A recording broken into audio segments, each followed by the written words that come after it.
So today we're going to be talking about the importance of Knuckles the Echidna being in Sonic the Hedgehog 2.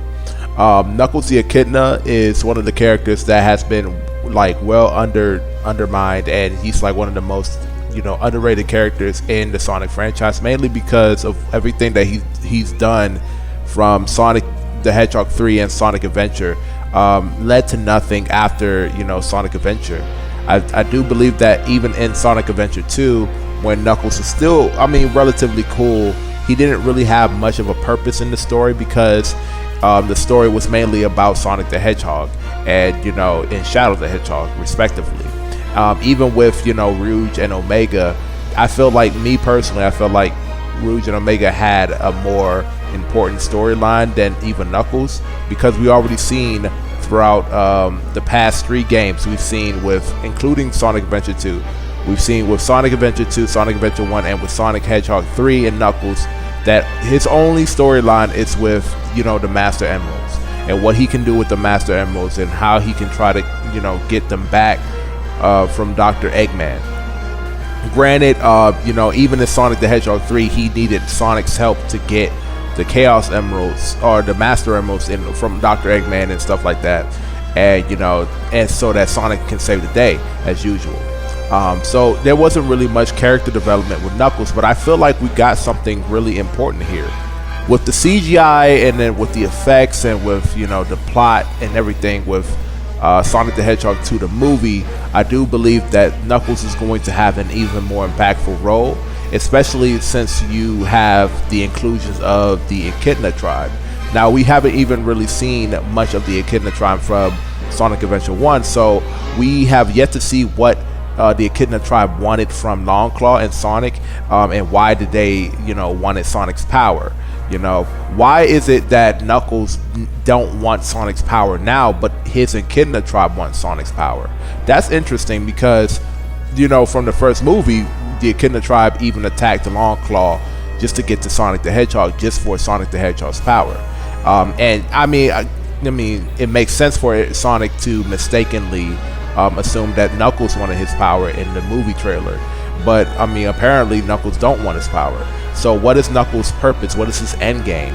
I'm assuming that obviously it's going to be the same thing as before of him protecting the Master Emeralds, because I do believe that the Master Emeralds are still hold more weight than Sonic himself within the world of Sonic, and I do believe that whatever happens, Knuckles is still going to get duped by Dr. Eggman. I'm just wondering how Idris Elba is going to, portray Knuckles furthermore from the trailer, because we only had one line with Idris Elba, and if he can tackle all of the emotions that Knuckles have, from angry to frustration, which is relatively the same thing, to calm and cool and collected, stuff like that. If Idris Elba is able to top everything off, which I'm sure he will, because he's like one of the best actors out there.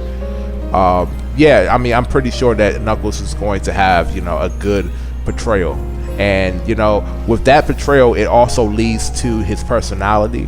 What type of personality is Knuckles going to have? Obviously, it's going to be the same thing as the last games, but I do feel like there might be some differences from his interpretation from this movie counterpart versus the video game counterpart.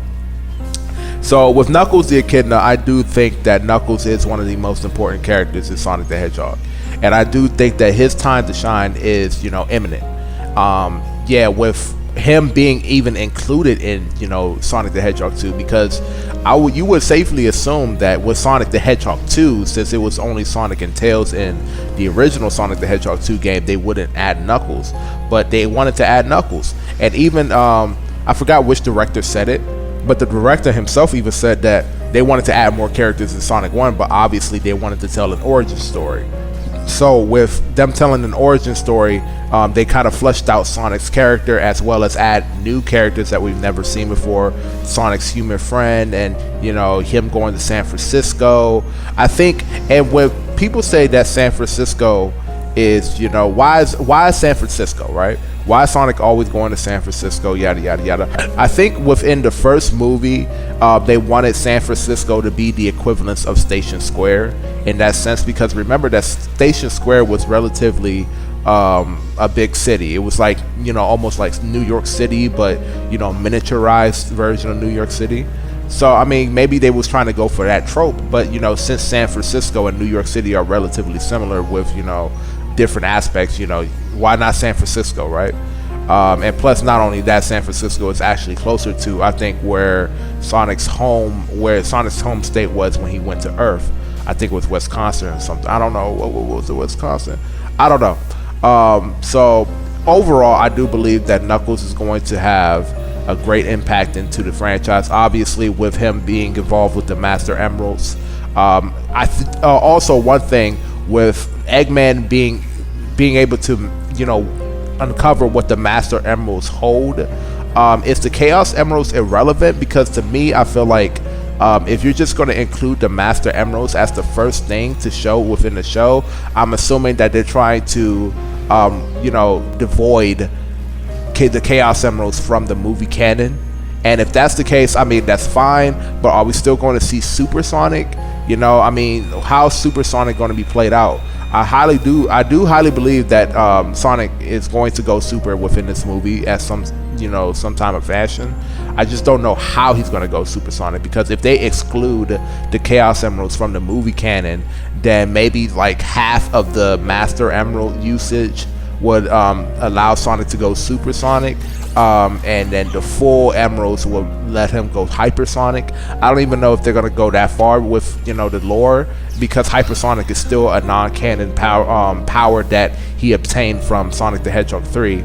And since it's a non-canon power, I don't know if they're going to include that within the show or within the movie. But if they do include it, that's even better, because that goes to show that Sega and Sonic Team is going to eventually, you know, with great reception, they're going to eventually add in Hypersonic into the main, you know, Sonic canon, with modern Sonic as, you know, the first actual person to do it.